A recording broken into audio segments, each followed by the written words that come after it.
When programming, not only in Python, if you say that a variable has a numeric value, you are being ambiguous.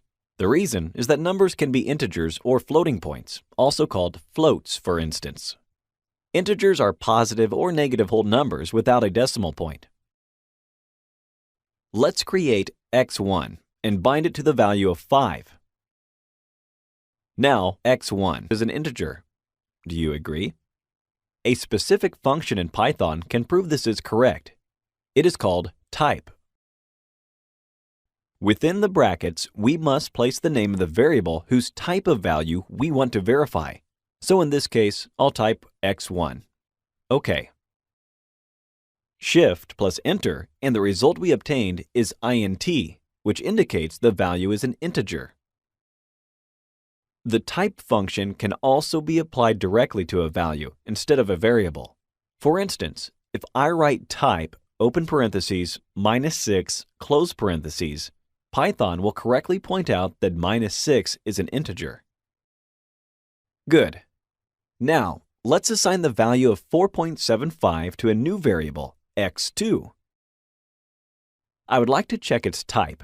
Hence, I will use the type function again. This is a float. Great!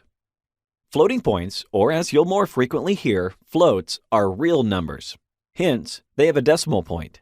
4.75 is such a number, therefore, Python reads it as a float. Let's look at two other built-in functions. int transforms the variable into an integer. That's why 4.75 turns into 4.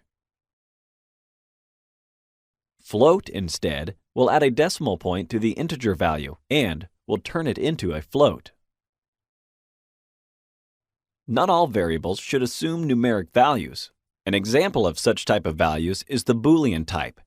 In Python, this means a true or false value, corresponding to the machine's logic of understanding ones and zeros.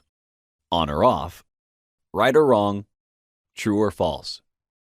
Let's provide an example with a new variable, x3, which is equal to true. Right. The output of the type function is bool, which simply means x3 is a Boolean. An important detail you should remember is you have to type true or false with capital letters. Otherwise, Python won't recognize your variable as a Boolean and will display an error message. So, to wrap it up, the two Boolean values a variable can have are true or false, and they must be written with capital letters. Thank you for watching.